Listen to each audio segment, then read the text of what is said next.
धरा को नमन करते हुए बाबा साहब अम्बेडकर जी के चरणों में नमन करते हुए वीर रेंगापुर को बिरसा मुंडा, टांटा भील, ज्योतिबा फूले, राजा शंकर शाह, रघुनाथ साह और उन तमाम क्रांतिकारियों को नमन करता हूँ जिन्होंने इस समाज के लिए अपने प्राणों को न्यौछावर किया। और उपस्थित सभी सम्मान्य अतिथिगण, सभी संगठनों के अतिथियों को मैं नतमस्तक होकर सेवा जोहार और नमन करता हूँ। यहाँ पर उपस्थित दूर दराज से पधारे मेरी मातृशक्ति युवा साथी और सभी बड़े बुजुर्ग, आपको हृदय की गहराइयों से सत सत नमन और सेवा जोहार। आज के इस कार्यक्रम में हम ऐसे महामानव विश्व रत्न का जन्मदिन मनाने के लिए यहाँ पर एकत्रित हुए हैं, जिन्होंने अपना पूरा जीवन इस समाज के लिए न्यौछावर कर दिया। बाबा साहब अम्बेडकर के जन्म जयंती की आप सभी को हार्दिक बधाई और शुभकामना देता हूँ।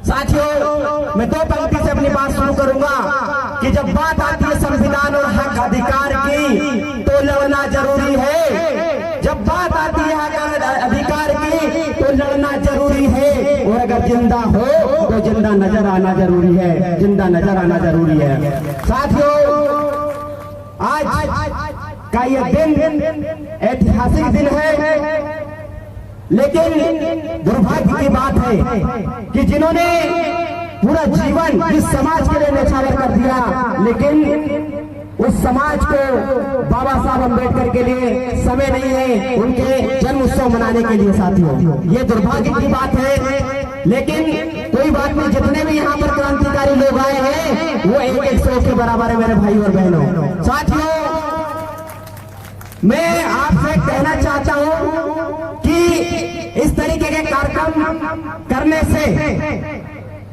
हमको हमारे समाज के ऊपर जो शोषण अत्याचार हो रहे हैं और जो हमारे महापुरुषों के सपने थे वो पूरे होने वाले नहीं है। हमारे महापुरुषों के जो सपने थे उनके विचारों पर हमको चलना पड़ेगा, उनके संघर्षों को हमको पढ़ना पड़ेगा, उनके संघर्षों को याद करना पड़ेगा मेरे भाई और बहनों। क्योंकि मैं आपको इस मंच के माध्यम से बताना चाहता हूँ, किसी की पार्टी की गुलामी करने से, किसी पार्टी की चमचागिरी करने से, किसी पार्टी की विचारधारा से समाज आगे नहीं बढ़ सकता है। ये समाज आगे बढ़ेगा तो इन महापुरुषों के विचारों से बढ़ेगा मेरे भाई और बहनों। मैं पूरे मध्य प्रदेश के अंदर, पूरे भारत के अंदर ये स्थिति चल रही है। आजादी के 75 साल हो गए हैं, लेकिन हमारे महापुरुषों के जो सपने थे, वो जैसा समाज देखना चाहते थे, आज भी उनका सपना अधूरा है मेरे भाई और बहनों। पूरे मध्य प्रदेश के अंदर एसटी और एससी ओबीसी की संख्या निर्णायक भूमिका में है। ये लोग चाहे जिसको प्रधानमंत्री बना सकते हैं और जिसको चाहे उसको भिखारी बना सकते हैं, लेकिन मेरे उस समाज की स्थिति आज क्या है आप समझिए मेरे भाई और बहनों। यह हमको समझना पड़ेगा, क्योंकि दुर्भाग्य की बात यह है कि हमारे समाज के कुछ चंद गद्दार लोग जो पार्टियों की गुलामी करने का काम कर रहे हैं, समाज की ठेकेदारी करने का काम कर रहे हैं, ऐसे लोगों को हमको पहचानने की जरूरत है मेरे भाई और बहनों।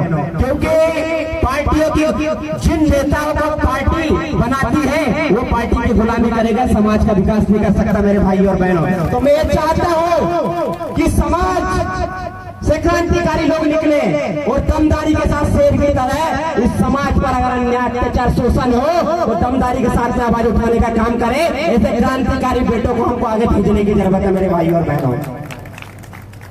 हरदा का ताजा उदाहरण है कि इस टिमरनी विधानसभा से यह आदिवासी रिजर्व सीट है। हमारे आदिवासी विधायक लगातार पिछले 14-15 सालों से चुनकर आ रहे हैं, लेकिन सबसे शर्म की बात है आज पूरे जंगल क्षेत्र में, पूरे टिमरनी विधानसभा के अंदर लोग, अधिकारी, कर्मचारी, पूरी जनता परेशान है, लेकिन माननीय विधायक महोदय विधानसभा के अंदर इनका मुंह नहीं खुलता, एक भी शब्द बोलने का काम नहीं करते मेरे भाई और बहनों। ऐसा निष्क्रिय विधायक मैंने आज तक नहीं देखा है।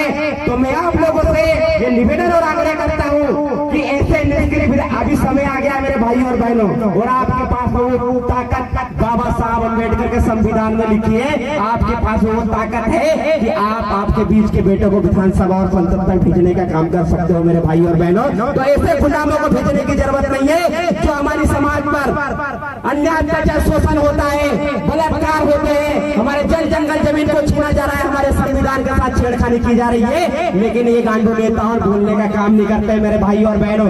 आज हरदा जिले के अंदर इतनी लगातार घटनाएं हो रही है, चाहे मैं नेमावर की बात कर लूं, चाहे अनिल माणिक हत्याकांड की बात कर लूं, हमारे आदिवासी लोगों को, हमारे एससी के लोगों को गाजर मूली की तरह काटा जा रहा है, लेकिन कोई नेता बोलने का काम नहीं कर रहा है। तो मैं आपसे ये निवेदन और आग्रह करना चाहता हूँ कि हमको ऐसे नेताओं की जरूरत नहीं है, हमको हमारे समाज के बेटों की जरूरत है जो विधानसभा में शेर की तरह दहाड़े और हमारे जल जंगल जमीन संविधान की बात करें मेरे भाई और बहनों।